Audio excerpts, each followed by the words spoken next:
By the way, can I play with some of the cool buttons here that you have? Yeah, you can. So what do you want to press? I don't know. Can I just press any of this? Yeah, sure. What does this do?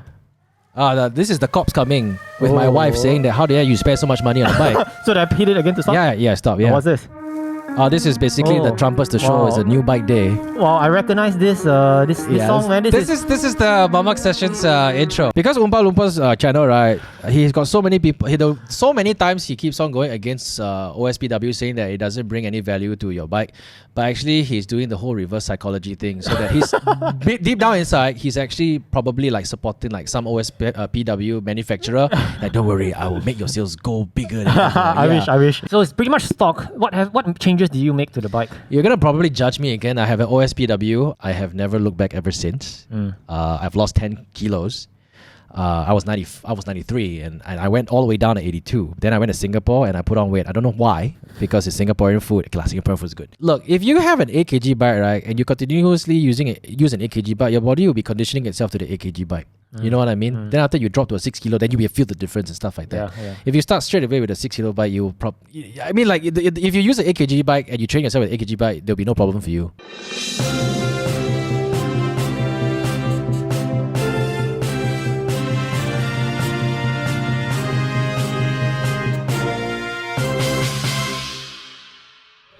Is that camera rolling?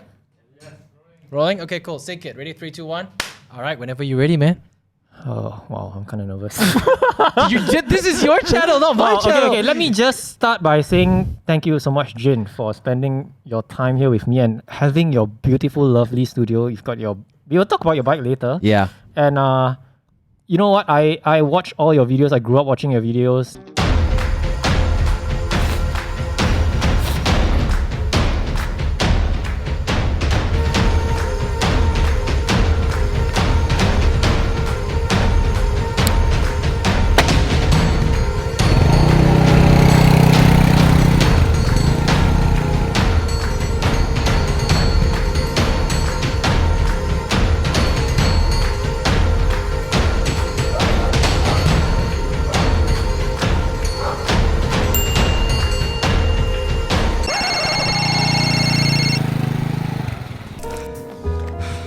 Auntie, watering plants ah? No lah, I'm bathing the caterpillars.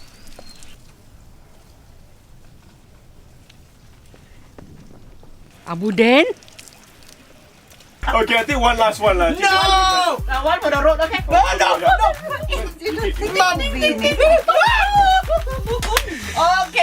Okay. You commented on some of my videos. I'm like, oh my god, Jinny Boy commented my videos. It's no big deal.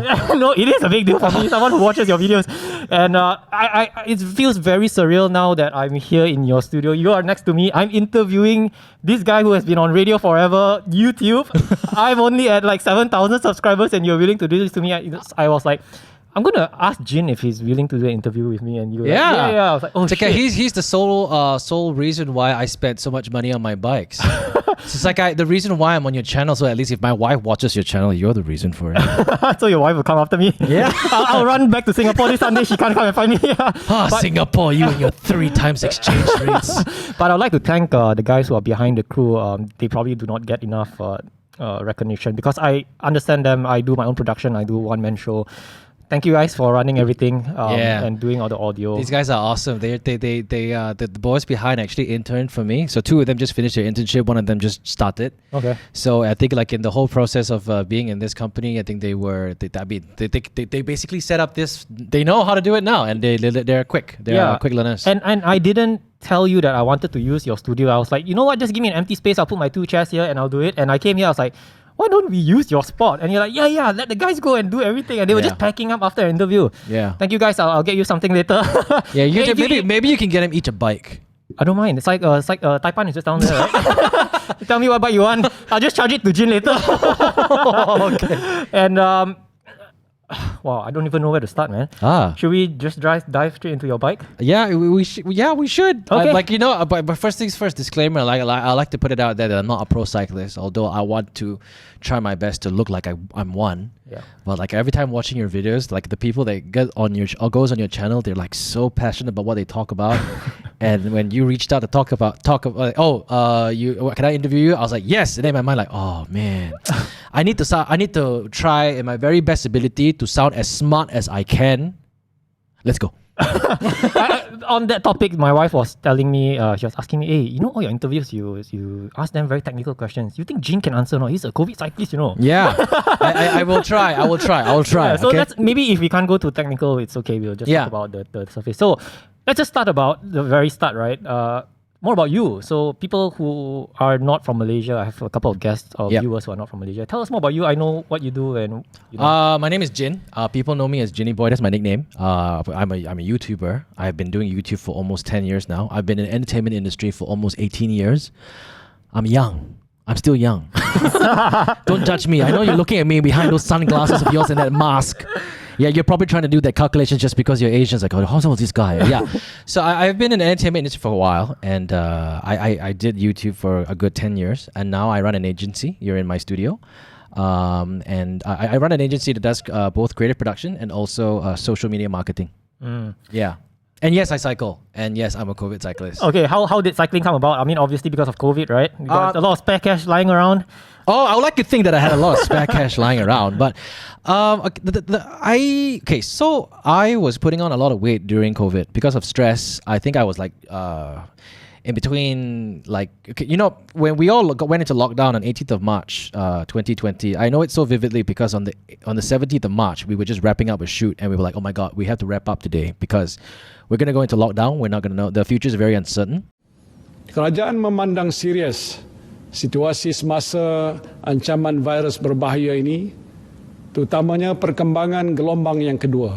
Dan untuk itu kerajaan memutuskan untuk melaksanakan perintah kawalan pergerakan. The Ipoh police have set up roadblocks at 5 locations here to ensure people adhere to the movement control order that starts today. So for us, we were all under the impression that we were going to go for a lockdown for like 2 weeks and then come back and then go back to work. It lasted for about 2 months or 3 months. So the first month was okay.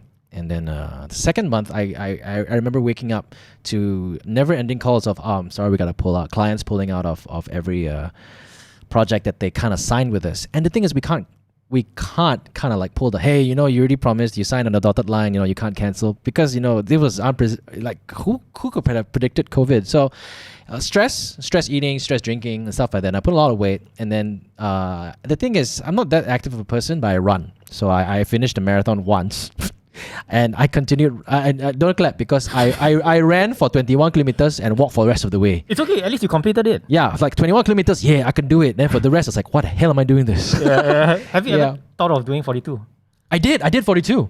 Okay. I walked it and I told myself I'll never do it again. But I never stopped running. So even though I was putting on a lot of weight, right after that, when I realized that, okay, after the checkups, because I went for a checkup and the doctor was like, oh, okay, there are some red lines over here. Actually, a lot lah. So I think you better start like kind of losing weight. So the only way to do it was to run. So I ran, but I long story short, I kind of injured my knee. But I think the injury from my knee kind of came from in the beginning of 2020 when I went to San Francisco to shoot something, and it involved me running. So I didn't I think I did not warm up before running, so I think I kind of like strained my kneecap or something like that, and the pain never went away, and running kind of made it worse. So the doctors were like, oh, I can't understand what they were saying, but I know they were saying enough to kind of make me realize that I need to take it easy in terms of running. So they told me to go, oh, you need to run at a pace that's really, really easy. Now, like, what define easy? Oh, you can run and you can have a conversation with another person. I said, that's not running, that's walking. And cycling was actually in the back of my head. I look at it and then you look away. You look at it and then you look away since like maybe 2019 or 2018. But for me, it's not something that I actively was interested in until I got a call from a friend. His name is Jared. He said, hey, you want to start cycling? And I'm like, oh, there's someone that wants to start cycling and he's starting from scratch. The thing is, like, I always wanted to get into cycling, but it was always very intimidating because everybody who owned a bike looked fast. I was the complete opposite of fast. So when Jared asked me to join him and his friends to start cycling, we were loaning bikes from each other. Like 1 minute I can be loading this bike, and after that we will kind of poison each other. Everybody ride this Java bike, and then we just go for rides. And And it was nice. Although my ass was hurting like hell, like wondering like, hey, how come last time when I was young, right, I used to ride this Lee Run mountain bike, but now I'm riding this bike, but my backside is damn pain. You know what I mean? Yeah. And my whole body was aching, my neck, my shoulder, whatever not. And then you have one person coming out, oh, the fit is not right. I was like, what the hell is the fit? So I think long story short, that's where I liked it. Despite the pain or the uncomfortableness of the road bike at the beginning point of stage, I enjoyed going out, going downhill, the wind blowing in your face. It's like commercial. And I said, okay lah, I'm gonna commit into it. I want to buy a bike. That's when I started going to different shops, trying to ask for a bike. And then I went to Specialized, I went to Trek. Actually, to be honest, I don't even know who the hell these two brands are. Then you started going online. Then I went on this one channel called Oompa Loompa, and all hell broke loose. Yeah, and that's how I probably got introduced to the world of biking. Let's backtrack a little bit, right? So you own the Java. I didn't own a Java. The Java was it's owned by Jared, but it's like a one bike, but everybody. There's this saying called a village bicycle. There's a village bicycle. The whole village used it. Yeah. So you used the Java and then you moved on. So is this the first bike? It is. Don't judge me. I am judging you. I'm judging you. Don't worry. Behind the glasses. So the Java, and then this is an expensive bike, man. Before we started rolling, normally I always brief my guest. I'm like, what can we talk about and what can we not talk about? It is an expensive bike. I'm not gonna lie. Reveal the price. The price is very the price, I think. Don't hold back. I spent, okay, I'm trying to divide it into Sing dollars so that it won't sound as bad. I think I spent close to about 15,000 Sing. That's not too bad. That's not too bad. Oh, actually a little bit more. I think it's a bit more, right? Yeah, a little bit more. Somewhere around there between that ballpark. Go figure. All right, guys? Go figure. Yeah. Your guys behind the camera, they're judging you, man. They're like, why are you not raising my pay, but you're buying an expensive bike? Yeah, but I think, I spent a lot, but it was never meant to. The thing is, it was never meant to be that. I had a budget of like maybe 20,000 ringgit. It's always like that. So when I first started cycling, it meant to be, a $2,000 bike, and then it kind of go up and up and up, and it never ends. But now, after cycling for so long, I kind of put a cap onto it. Like, I know, like, I don't ride so much now that I'm doing YouTube and stuff. I just don't have the time to ride. So there's no point buying such an expensive bike. Sorry, don't get offended. So Java and then this Trek Emonda. Tell us about the process of choosing this Trek Emonda. Why would you spend so much money on this bike? And wasn't that something that you consider, like, why are people spending so much money on a bike? I was, and actually, to be honest, I think I wanted to cap it maybe about like 30,000. I even started off thinking of getting the Tarmac SL7 because it looked like a very nice bike. So I wanted to go with the Tarmac the comp one, or the entry level one, which is about like maybe less than 20,000 after you fight really hard for a discount. But they're very rigid with their prices. But like, I feel like after doing a lot more research and understanding the bikes that are out there, at first I think I approached it very wrong. I was looking for a bike that was very aesthetically nice. I'm like, I want to ride a nice bike. But for me, aesthetics is not everything when it comes to a bike. And then I did talk to a few people. And, like even your channel was like saying that when you want to buy a bike, you want to buy a bike that you enjoy riding, not that, there's no point riding a really nice looking bike and then it doesn't fit you well or it's really uncomfortable. What's the point? So I think I went into looking like Giant, even BMC, and then like all bikes, like everything, like I went through the whole process. Like I see Factor, I was like, wow, what's this Factor? What this Factor? Everything, and so I kind of like narrowed down. Like, okay, cool. I think Trek looks kind of nice. This is one guy who is quite popular amongst the cycling community. His name is Quack Shio.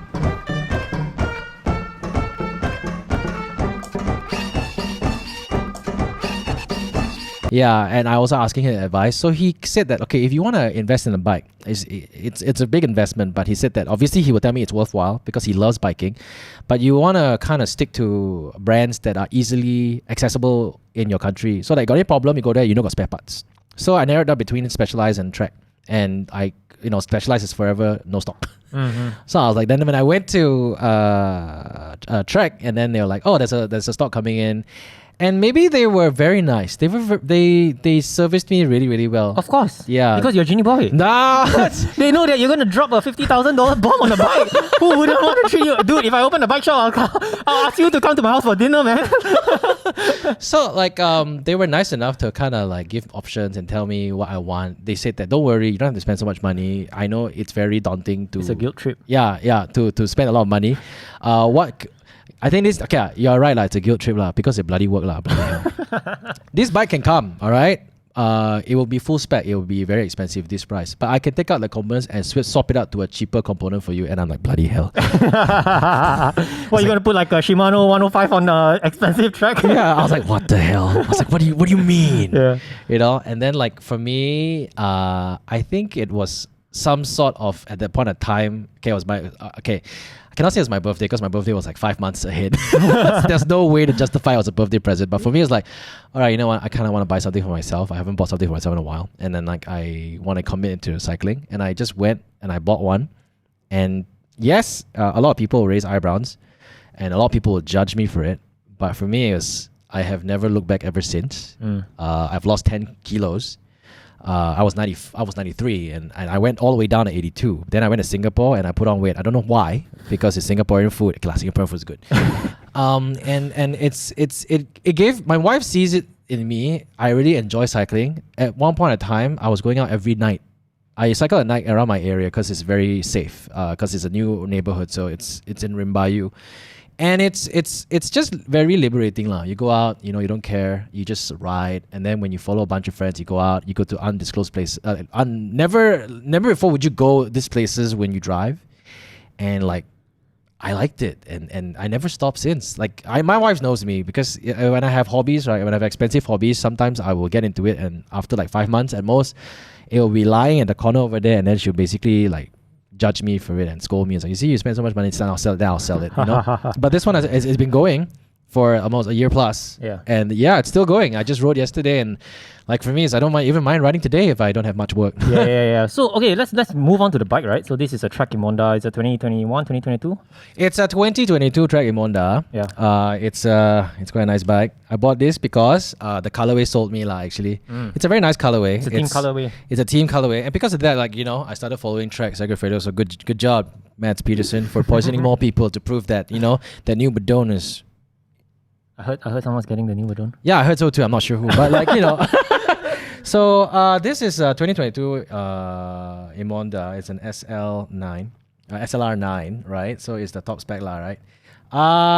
Everything is what you see over there. Dura Ace, 12 speed, whatever the shits and giggles and whatever. I changed the seat though because initially I thought that the stock saddle that came with it, I thought it was very uncomfortable. Which one was it? I think it was the Aeolus Pro. Yeah. Yeah, and I was a little uncomfortable, and I was getting a lot of back pain, a lot of numbness and everything. So, and my butt was pain as hell. But the thing is, when they gave me a tester for the physic, when I put it on, straight away that pain on my ass was gone, and I'm like, oh, cool. So that's the reason why I got that.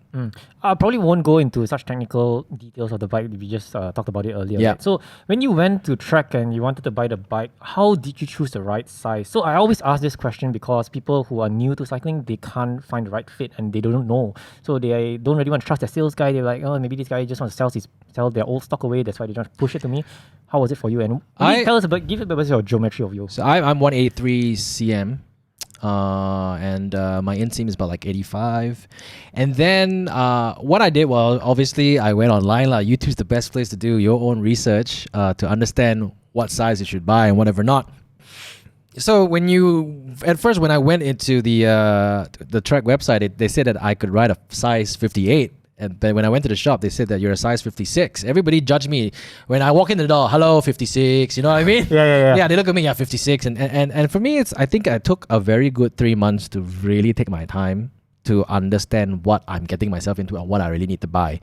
I didn't limit myself to one bike shop. I just went to multiple bike shops. Those who were willing to actually sit down and really talk to me. The ones who were just really quick to try and push a sale, I walked away.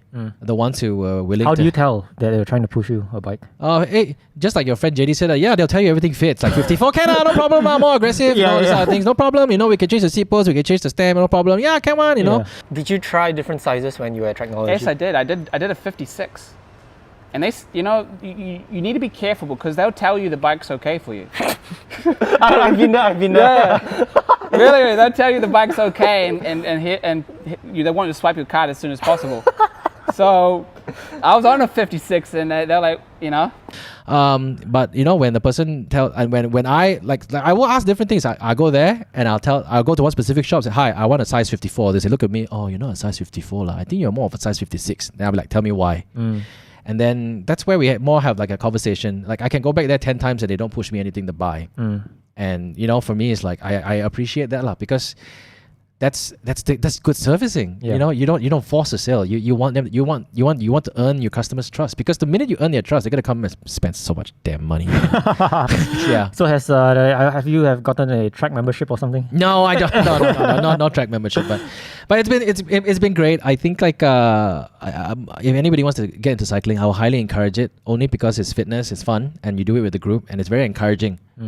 It's like, look, when I started, I remember when I first went out to ride, the first day I got my bike and I was trying to push, I want to go fast. And I peaked out at like 28 kilometers per hour. And I was like, wow, shit, this is damn tiring, man. I feel so stupid right now paying so much money for an expensive bike that's supposed to go fast, but I myself can't go fast. Yeah. That tells you, like, you know, you as the individual needs to be the strongest machine to make your bike go fast. And for me, it's very satisfying to see that gradual increase of performance throughout the years. Like for me, I can maintain like 39, 40 km per hour. Not as long as you probably. Maybe for like, 10 minutes now. And I can get my average speed up to above 30. And that is an achievement to me. And for me, is the more I do it, the more results I see. I get so motivated, and then every week it's more of like messaging your friends in the groups. Hey, so where you guys want to go this weekend? GCE, Casas, Perez, or do you want to go to Genting Sempah? Genting Sempah is quite scary, by the way, but yeah. So it's something that I look forward to every day. Remember, I texted you and asked you, was that you at Genting Sempah? Oh yeah. I was actually heading for a friend's wedding at Janda and I saw you. I think you were wearing this kit, and I told my wife, hey, I think that one's Jinny Boy lah. And she's like, no lah, cannot be Jinny Boy lah, so tall man, you sure not? And I think you were coming downhill, but you were alone at the time, were you? I know. I think I was with someone behind. I was riding. I was kind of having a friend of mine. Why are you behind, not in front? Oh no. I was having a friend tail me from behind because it was his first time in Genting Sempah, and I remember my first time in Genting Sempah. It's fun climbing up. Actually, it's really fun climbing up. It's very nice. I really enjoy it. I didn't enjoy the descent because the roads were horrible. Despite how well you kind of fit yourself, my hands were numb after the ride because the road conditions were so bad. And my friend, who probably started cycling about a month plus, wants to go up Genting Sempah, and he was slow. I clearly understand where he's coming from. Cyclists are a bunch of liars. They say that, no man, I can one, but I actually cannot. So he wanted me to kind of go forth and finish the ride first, and he said he'll catch up, he'll calm down himself, and I said no. So like for me, I always believe in safety first. Yeah. So I want to. He's my college mate. I grew up with him. I don't want anything to happen to him. Touch wood. So that's why I was like really, really slow. Have you gotten into any bad accidents? Yeah, I crashed once. How was that? It was fun. It was okay. So I was riding GCE. It was raining. It was drizzling actually. So shouldn't ride out when it's drizzling actually. But you've got disc brakes, that shouldn't be a problem. Yeah, it right? shouldn't be a problem. But so the ride was okay. I didn't crash in GCE's bike lane. It was in the housing area. I was going downhill and I was descending and I was trying to pick up speed. So we were approaching a roundabout, and you sometimes you underestimate roundabouts. Yeah. Yeah, you really underestimate roundabouts. So I was going in and I was like, okay, it's a roundabout. And I'm like, oh man, why does the roundabout seem like it's coming at me so fast one? So never mind, no problem. I braked. So I braked, and for some reason the back wheel kind of skidded a little bit. And that basically moved my trajectory like a few degrees the other way. And then when I already regained control, I saw grass and I saw tarmac. I was like, grass, I'm going for. And so what happened was, like, it went up the curb and I just like leaned back and I fell on my back, and it was painful because I was trying to save the bike. Well, I was just having an interview this morning, and the guy told me he had got into a back accident, and we were just joking about it. It's like every time a cyclist crash, right, the first thing we ask, is my bike okay? Yeah, my bike. Yeah, not about our bones and stuff, because you can always recover, but not the recovery of the bike, right? Yeah, because for the bike to recover is bloody expensive. So it's like, yeah. So I mean, according to my friends who were riding with me, they said that, I fell pretty well. So I was like, yeah, okay, I like to think that, but it hurt like a bitch though. I remember I got up, my ribs were so painful. I thought I broke my ribs, and then I was like, the thing is, I still got on my bike and finished the ride, Yeah. And then I went back. I told my wife. My wife freaked out. And then, okay, I'll go to a doctor, and I was scared because it was painful, right? I went there, doctor, I think I broke my rib, and the doctor looked at me, no, you didn't. I was like, why would you judge so immediately without even checking me out? If your bones are broken, you wouldn't be standing and talking to me. I was like, oh, okay. But to ease your curiosity, come. Pay 70 ringgit and do a scan. Then after that, come in, see, no broken bones, thank you. There goes your $70. 90 ringgit plus consultation fee. I was like, oh, okay, cool, yeah. Wow. Okay, so back, let's just quickly wrap up on your bike. Yeah. So it's pretty much stock. What changes do you make to the bike? You're gonna probably judge me again. I have an OSPW. I changed the saddle. And what else did I change? Okay, let's talk about OSPW. Why the OSPW? I know just now you mentioned buying a bike was because primarily of aesthetics. So I'm gonna say it's aesthetics. Because Oompa Loompa's channel, right? He's got so many people. So many times he keeps on going against OSPW, saying that it doesn't bring any value to your bike. But actually, he's doing the whole reverse psychology thing. So that he's deep down inside, he's actually probably like supporting like some OSPW manufacturer. Like, don't worry, I will make your sales go bigger. I wish. I will reject against it, but people be like, okay, I'll show him. I'll buy one. So what's the verdict on that? Okay. To be honest, I kid you not, it did feel a little bit smoother. I think it's placebo. Yeah, it is placebo. Let me put my point really clear and very simple. All right, I'm telling you right now that OSPW is definitely worth it. Now, I did over 20,000 kilometers on a stock pulley. Okay, all right. Yo, what's up? Oh my god, they recognize you from afar. Okay, let me get back to my point here. OSPW, 100% worth it. Trust me, I know what I'm talking about. No? Okay. Get out of here, man. No. Wait. I have an explanation. All right, pick it up. Now I'm asking you, how can you feel 0.1, 0.01 watts? Listen to me. Let's be real. Can you Give it to you, but yeah, okay. Okay, Oh my god, don't, what the, what you keep saying? It's got wax on it, don't worry. I ask you, wait. I know when you bought your oversized pulley. When did you go climbing? I've been climbing every day out of bed. That's half a month. Are you shitting me? That's more than most of my girlfriends. That's not half a month. That's a long time for me. Hey, it's a few weeks. Don't be lying. Hey, yo. You want me to pull out a Strava?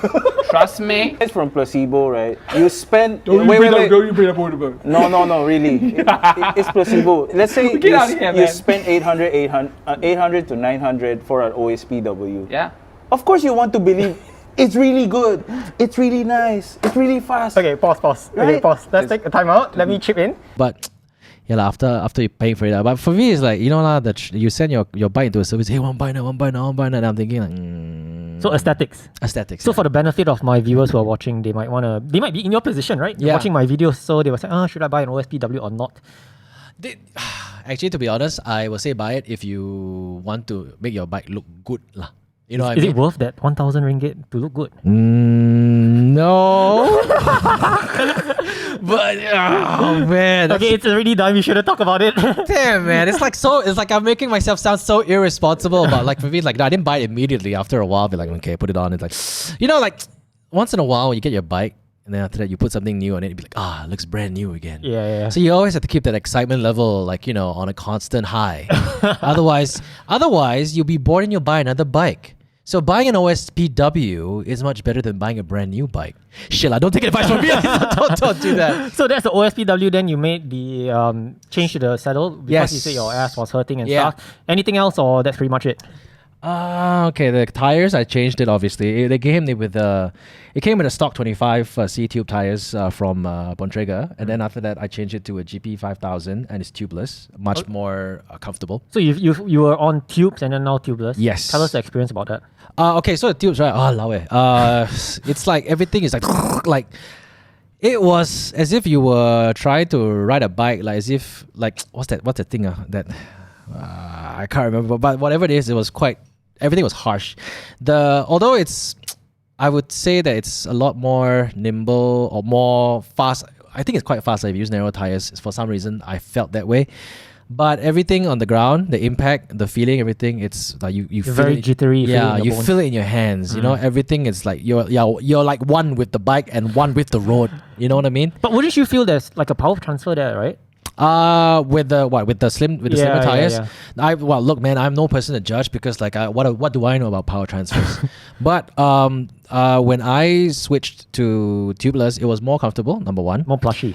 More plushy, yes. But when you talk about power transfer, where I felt most power transfer, and it was night and day difference, was after I got a bike fit.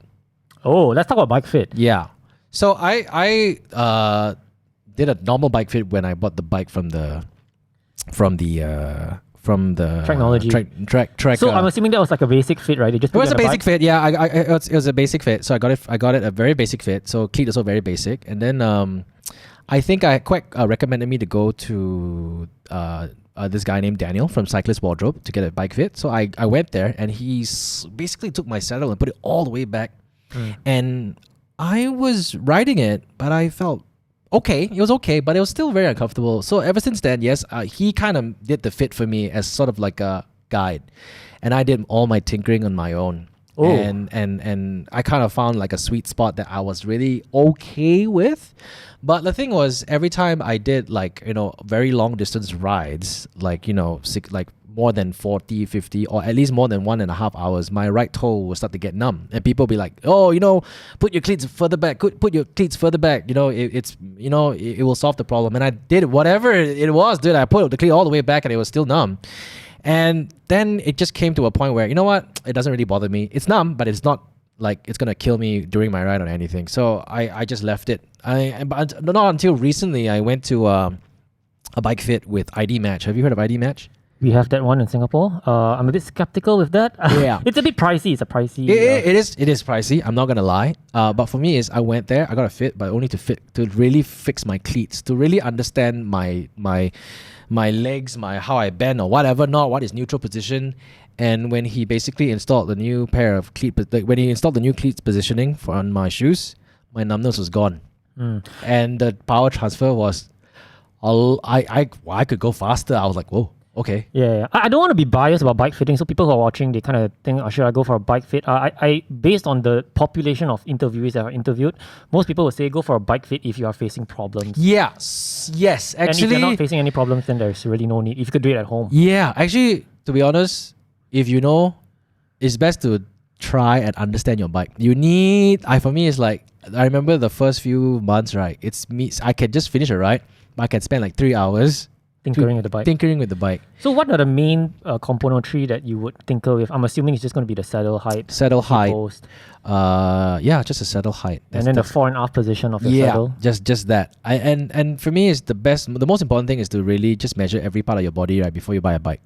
For me, right, I'm just damn lucky, everything fits properly, because when I went for that generic bike fit, they told me that it's the correct size, correct stem length, everything is correct, except apparently my cranks, I could do a 175, well, now it's a 172, I could do a 173, what was after 172.5? Just go a bit higher. Let's go a bit higher than that. And I'm like, oh, okay. But he's like, it's no problem. That's just a reference. You can do 172.5. Yeah.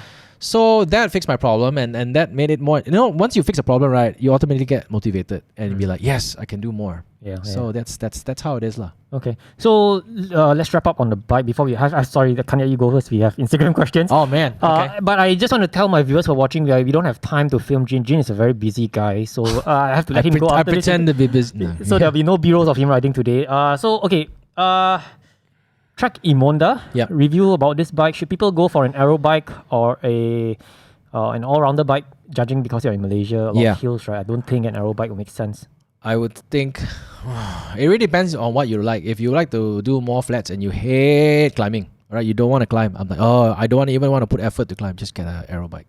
Was it part of your plan to get an aero bike, or you knew that it was going to be in Emonda? You want to do climbs? I want to do climbs because I didn't want to get a bike just to go out and ride flashy and have fun. I wanted to challenge myself to be fit, and be fit. It doesn't just come like just cycle, come back. You need to try really, really hard to go to places that you're not comfortable with. Don't be comfortable, and then you see that I'm doing this not really. Yes, I love the sport, but I'm doing this more for my own health. Not to go competitive or stuff like that. No, it's funny because I just joined a race 2 weeks ago, but I didn't know I was joining a race. I was invited by this guy. Hey, come Santai, right? And after that, go there. Oh, it's a race. Bloody hell. Which ride was this? This was in the Tropicana 88 kilometer ride. Yeah. So for me, it was I joined it and I rode it, and for me I was really happy because normally when you go out and ride with friends, you go like 30 kms, 40 kms, then rest, then after that come back to 40 kms and whatever, or you do like 20. If you're doing 80 kms, you'd be like 30 stop, then after that 20 stop. You know what I mean? You stop in between. So this was the first time I just went 88 straight, and without stopping. And I'm like, when I finished everything, I didn't feel like I was flat out tired. I was gonna die. I was like, oh, okay, cool. I felt I could go more. And that for me was a sense of achievement. I was like, oh wow, I'm very happy that I did that. Yeah. So these are the little things that make me really happy when it comes to riding. Yeah. Any dislikes of the bike? Anything that you wish was different? I wish the price was a lot lower though. that can be changed. Yeah, I mean, I just wish that like the Malaysian currency would be a lot stronger so that we don't have to pay so much for a bike like this. Okay, what would I change? I think this is top of the range, right? There's nothing much. There's nothing. I don't think I have any complaints with Emonda. It's a very enjoyable ride. Is it comfortable? Yes, it is. But it's very subjective because what is comfortable to everyone? You know what I mean? The one guy can tell me, "Oh, my bike is very comfortable," but I ride it. No, it feels horrible. I don't like it. Yeah. I would not change a thing actually. Really? Yeah, I wouldn't because I am in no position to be a pro bike reviewer to tell you what I need to change. Yeah, but We will see about that. The next time I come back, you'll tell me, hey bro, I got another bike. You want to come and interview me? Okay. By the way, can I play with some of the cool buttons here that you have? yeah, on? you can. So- What do you want to press? I don't know. Can I just press any of this? Yeah, sure. What does this do? This is the cops coming with my wife saying that how dare you spend so much money on a bike. So that I hit it again to stop? Yeah, stop. Oh, Yeah. what's this? This is basically the trumpets to show Wow. it's a new bike day. Wow, I recognize this this song, man. This is the Mamak Sessions intro.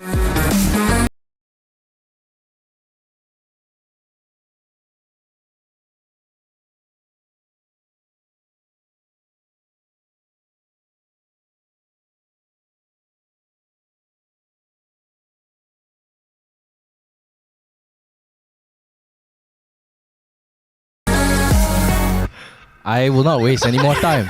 I mean, are we getting started? I will not waste any more time. The intro, that intro song in the radio world is death. Right. Yeah. I thought you play music on this podcast, bro. I thought you would at least have some talking on it or something, but it's just twang. Wow,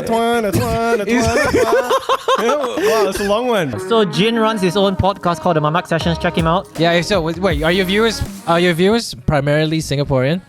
Primarily, I would say 80% Singaporean and also 99.9% male. Oh wow. 0.1% female is only my wife, I think. So please listen to my podcast. This is a plug over here. Yeah. If you like to listen. Can you invite me? Am I yeah. eligible to go on or not? Of course, I talk to anyone. But I got no experience, you know. You're not experienced. You don't need experience to come and talk. Yeah. Maybe Look at me. I have no experience in bikes and I'm talking on your show. Maybe I'll do a face reveal on your channel. Oh. You gotta pay me, get me a new bike, then I'll do that. We think about that. I'll give you my daughter's bike.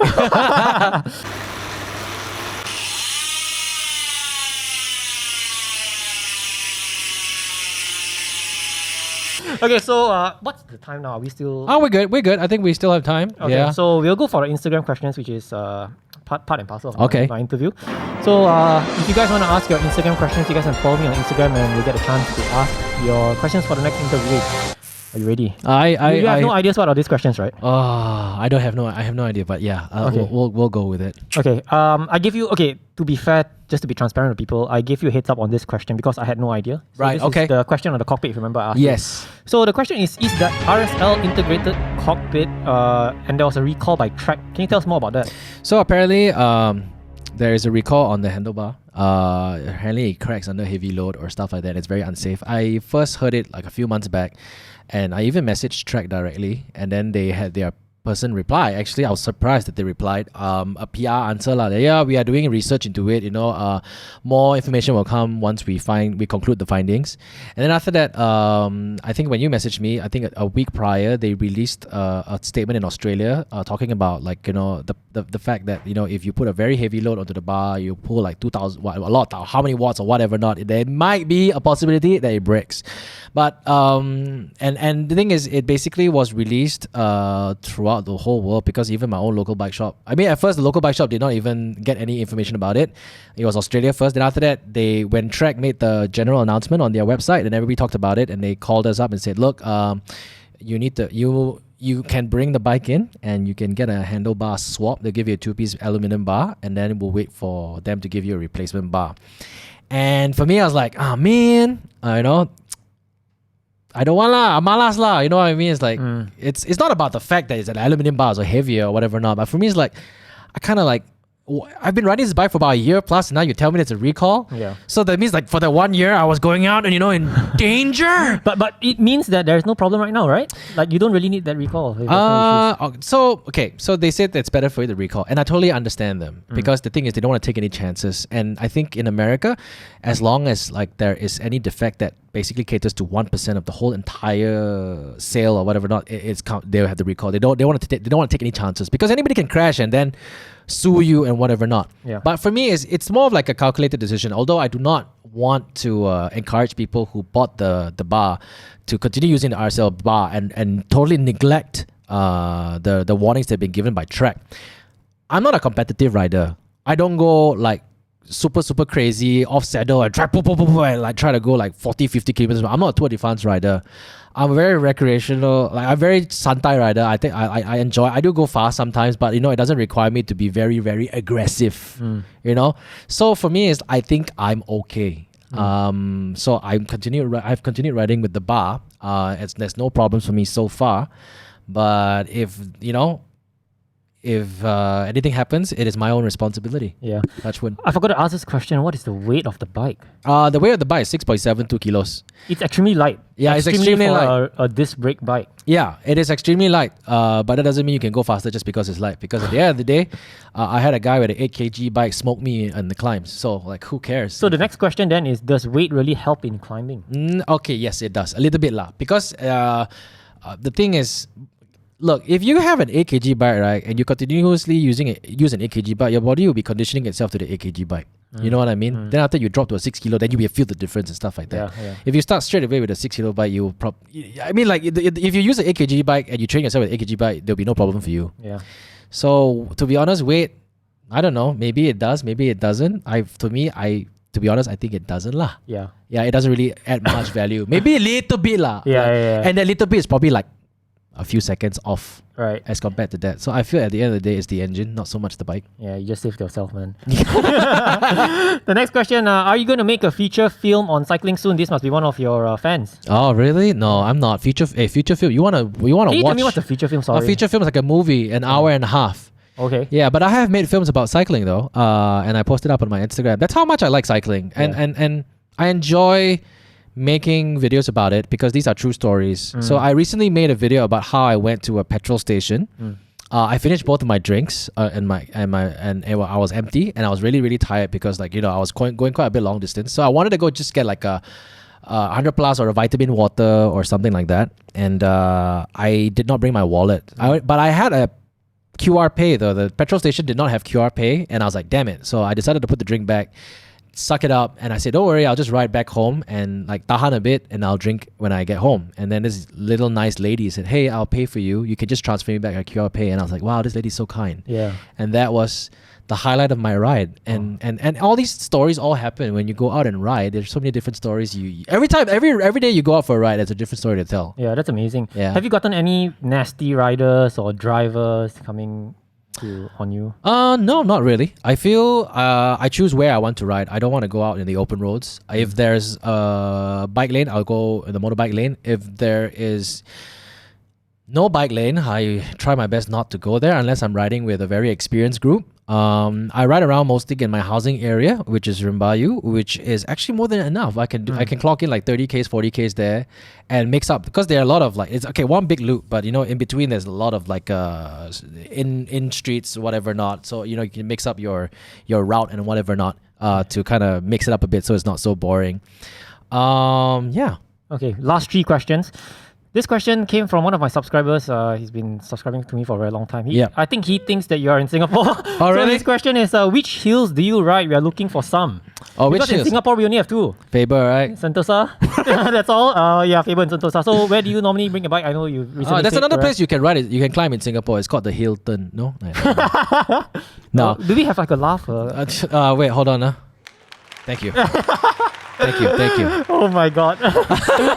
Okay. I mean, in Malaysia, Genting Sampah, and then there's Perez. I went there, but I think it was still closed because of the landslides. My area has I won't say climbs. There's just some minor climbs, slopes and stuff like that. I've never cycled in Singapore, although my friend has been asking me to go to Singapore to ride. He has an extra bike for me to use if I need an extra bike. He has a Venge, by the way. Ooh. And he has an Emonda. Ooh. Because he came down, I pinjam him my bike, he bought it. Wow. Anyway, if you're coming to Singapore, we need to do an interview in my car park. Oh yeah, of course. Of course. Yes. Last 2 questions. Greetings from Club Madone, Singapore. Oh wow. Why did you choose the Emonda and not the Madone? Because Madone no stock ma.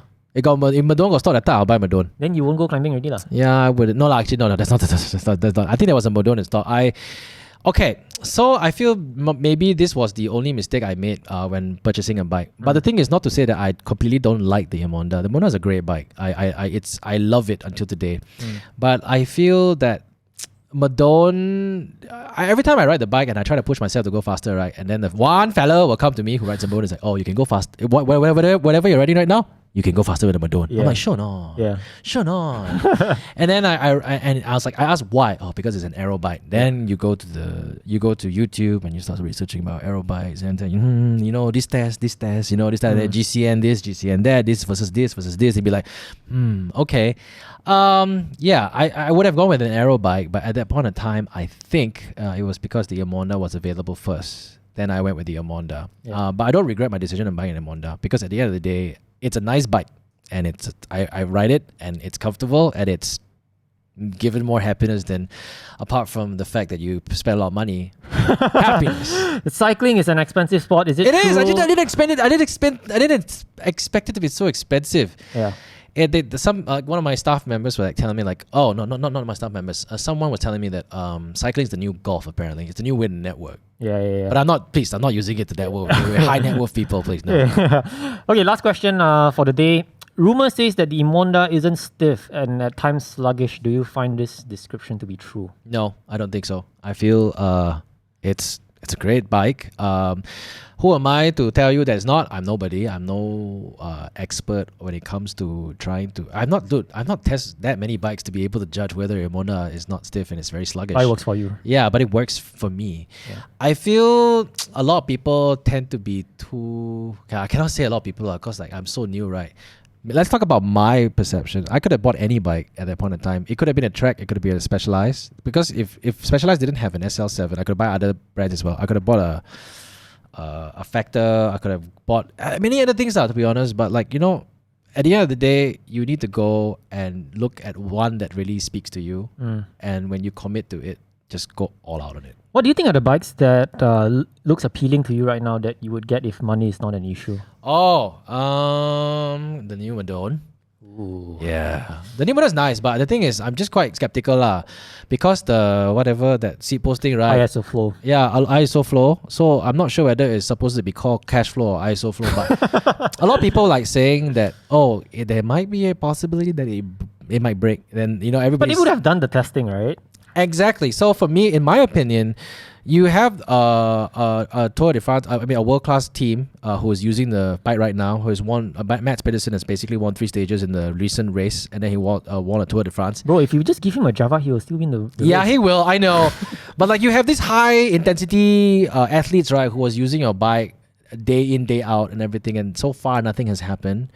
So, but then again, everybody who buys a bike, right, is not going to have the same physique and weight class of those athletes. You know what I mean? So these bikes are made for athletes like those Mats Pedersen. But you can have a guy who's 90 kilos, 100 kilos buy a bike that he breaks the bike. So who's in the fault? Is it the producer or is it the person? I don't know really. I just need to understand that. Should he have been advised to go for an aluminum bike or anything? You know what I mean? So for me, I just think that people need to just have more information out there available for people who wants to get into biking lah.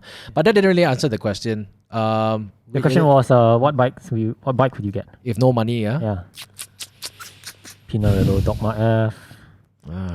It's really expensive here, isn't it? 70,000 plus. Oh my god. If money wasn't an issue, actually, I would get a Fesca. Oh, custom made. Yeah. Why? I would probably ask them to basically make it, color it, and do everything according to what I think is nice. Yeah. And then that will be the end game lah. No, it will never be the end game. Everyone always says end game, end game. It's always n+1. Have you heard of that equation? n+1. Yeah, but okay, Fesca is like every like like custom made stuff for that. But if I want to go mainstream and all that, I think I would buy a Madonna, the new Madonna. It looks nice. Like for me, it's like, oh, it's quite cool. I wonder how it rides. Yeah.